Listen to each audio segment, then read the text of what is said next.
Welcome back, Troglodytes, to the Trogly's Guitar Show. Today we have a really cool 1984 Gibson Les Paul Studio Custom.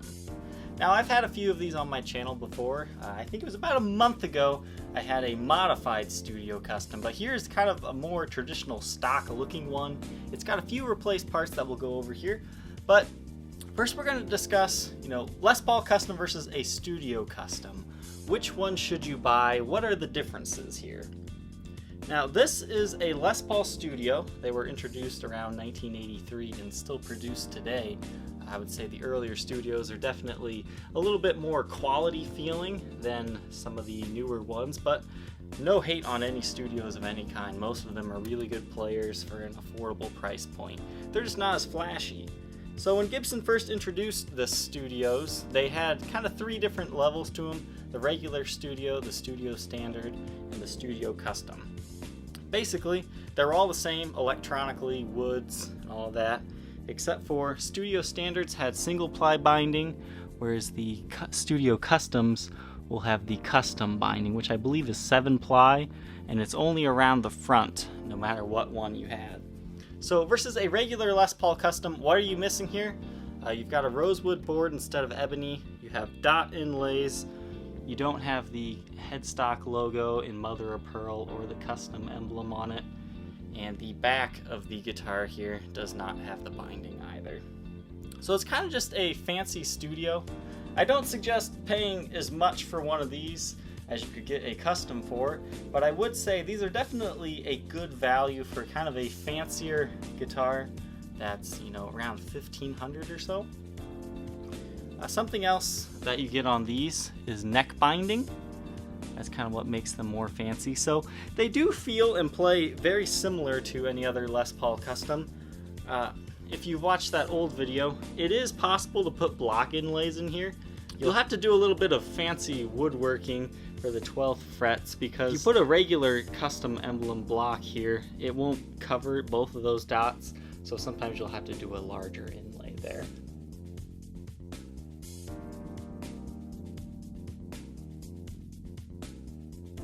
But that's always a cool option to do, but as of right now it is stock. The other thing with these studio models, the custom and the standard, is that this is not as thick as a regular Les Paul. And that's kind of why these things kind of have their own niche market, is people like that these are a little thinner than regular Les Pauls because it keeps them from being so heavy. Because in this era, you're used to, 10 all the way up to 13-pound guitars, but they're usually in that 10 to 11 range. These guys, you can find them ranging anywhere from like 8 to 9 pounds. This one's a very high 8, very just below 9. But they have a 1 5/8 inch body versus the typical 2 inches. So it's 3/8 of an inch. It's not a lot, but it's kind of comparable to a custom light, but this is definitely still thicker than that. So it's kind of like the precursor to the custom lights of the late 80s. This is probably where they got that idea from, but they're not quite as thin. So once again, these Studio Custom, Studio Standards, they're very cool guitars as long as you're not overpaying for them. So let's go ahead and learn a little bit about this guitar. See here, there's quite a bit of scratches and finish checking on the headstock here.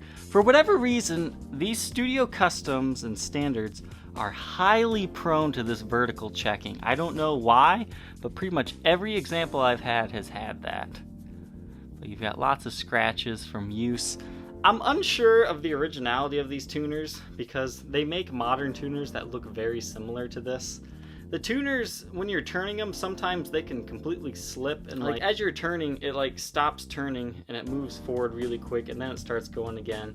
So you might want to replace them. I mean, they do still hold tune okay, but tuning up can kind of be a pain. They're kind of similar to the Brazilian rosewood waffleback tuners and what they're doing if you watch that video.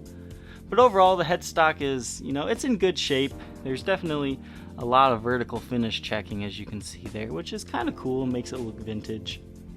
I will say that they do still have that wide headstock in 84 for these.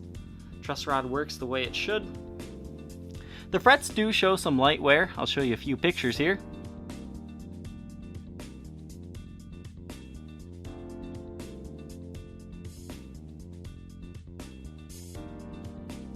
but you do still have your original nut, and once again you do have some flattening spots on the frets, but nothing too bad. I just oiled the fretboard and cleaned the frets so they are good to go, and it's currently set up as a top wrap over the tailpiece. You can I can do it if you want me to, if you'd rather have it go the other way, but that's just kind of how it was sent to me. So it's like, well, you know, I like to keep it fresh sometimes. People like to top wrap because they say it makes it easier to do bends, which it does because you have less pressure on the strings. Now what makes these guitars great is, as I mentioned earlier, they all have the same electronics as a custom of the era. So everything on here is, you know, Tim Shaw PAF humbuckers.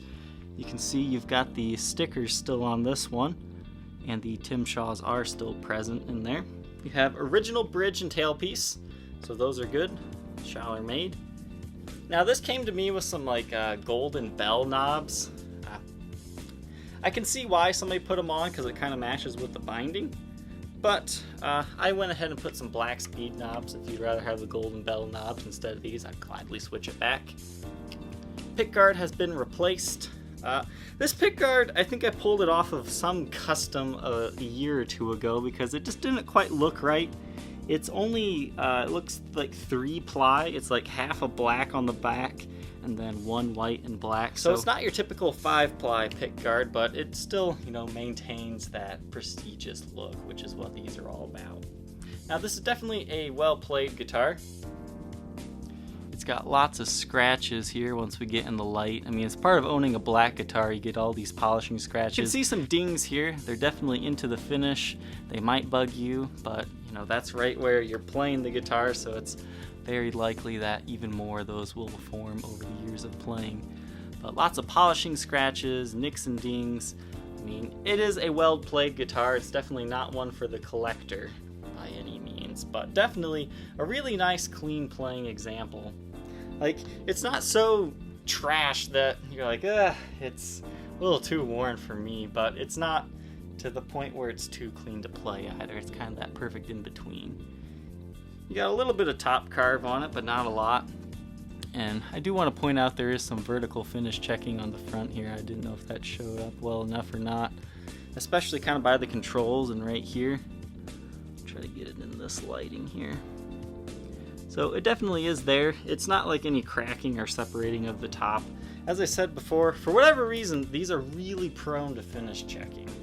Back of the headstock here, serial number 80304508, made in USA. I do want to point out there's a lot of scratching on the side of the headstock. What I'm guessing that is somebody was using a string winder to put the strings on and off. And since the buttons do sit very close, that machine must have kept catching it. I mean, it's possible I even did that, but I'm not 100% sure because I use one of those. The side that you see, though, isn't quite as bad. But you do have some light dings at the top of the headstock and whatnot, but nothing too bad. Definitely a very nice slim 60s profile on this one, so if you like slim 60s, this is definitely the one for you. No major nicks or dings on the back of the neck. Obviously you got some handling wear and scratches, but nothing too bad. You do have the typical finish checking along the binding. It's kind of hard to see, but it is there, but nothing to worry about once again. It's especially prevalent on the treble side right here, but once again, no breaks, cracks, or repairs to this one. The back of the guitar is not in too bad of shape. Once I hit it in the light, you can see some buckle worming, some nicks and dings, and once again, more of that finish checking, as you can see there. But, I mean, it is what it is. It's just a well-played guitar. You have 80s pop codes in here, so everything's original there. However, it does look like the pickups were taken out at one point in time, but they have been restored to what appears to be the original set there. There's more finish checking here, kind of on the sides of the guitar. It's like especially prevalent right here, where you can see a lot of it on the horn there. But overall, I mean, once again, well-worn guitar. I mean, you do still have the original posi lock strap buttons on it, which is really cool, and some stand wear along here. But overall, very cool guitar. Would I suggest a studio custom or a studio standard? Yes, they're fantastic guitars under kind of like that $1,500 price point range. I mean, if you're going to start paying $2 grand for one of these, it better be in mint condition, and you better want to be a collector and not really play it. because for any more than that $1,500, you'd be better off getting just a regular custom, unless you really like it for the lighter body weight and slightly thinner body. So definitely a cool guitar. I would suggest checking one of these out. We'll take a look at this guitar under Blacklight.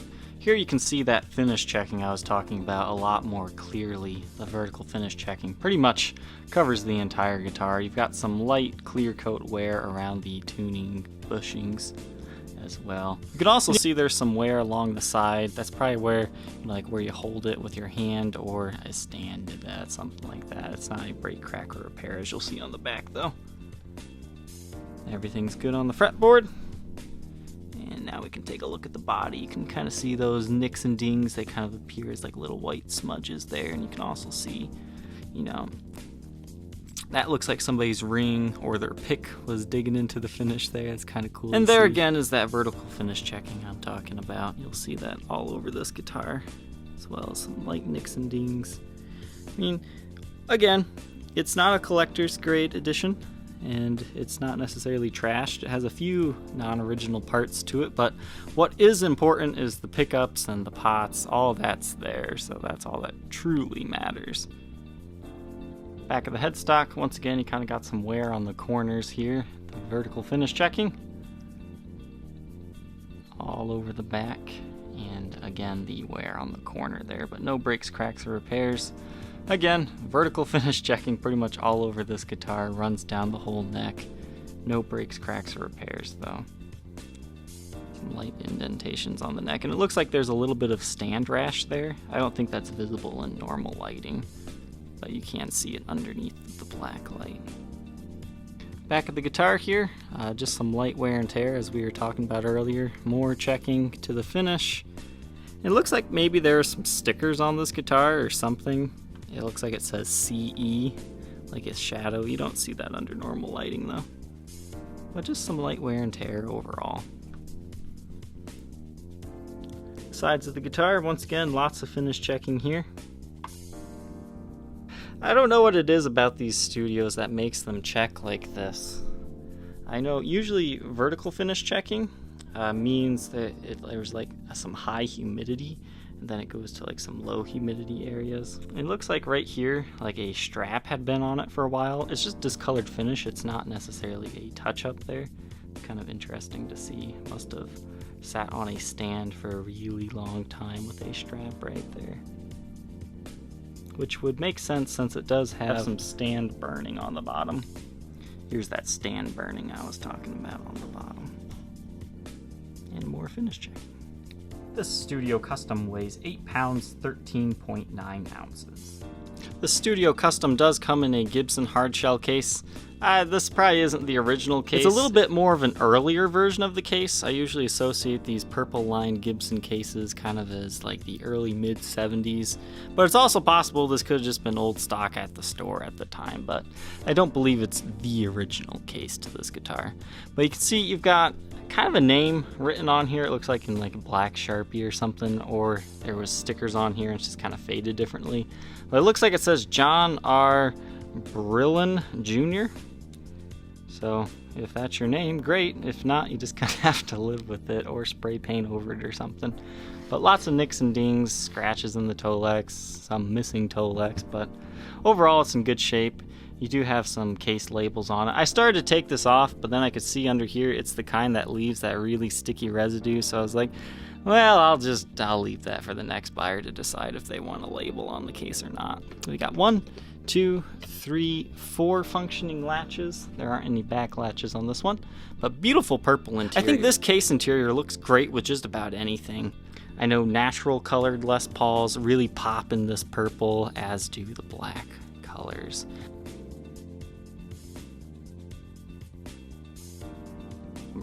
I think these also came stock with like Marauders and S1 until the late 70s.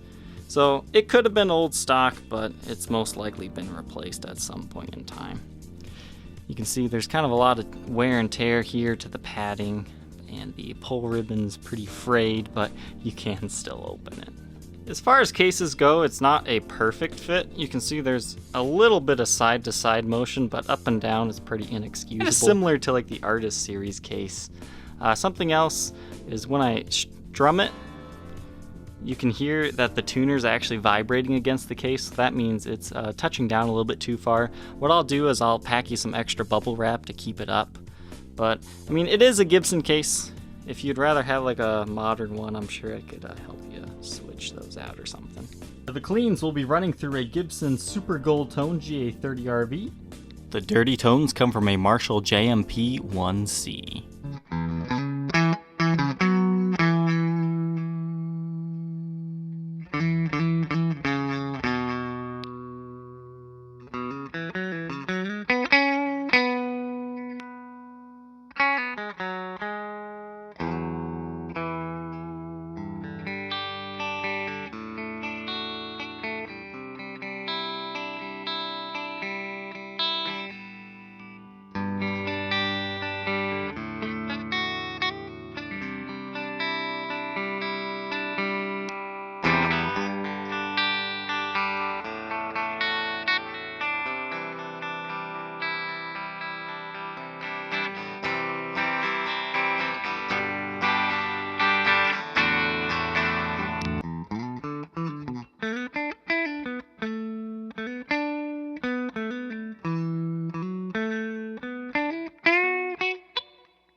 If you think you might be interested in this Gibson Studio Custom, now that my review's done, it will be for sale on reverb.com, or you can contact me on my Facebook page, facebook.com/Troglys, Trogoys. Thank you for tuning in today, Troglodytes. Don't forget to leave a like, comment, and subscribe. Take care.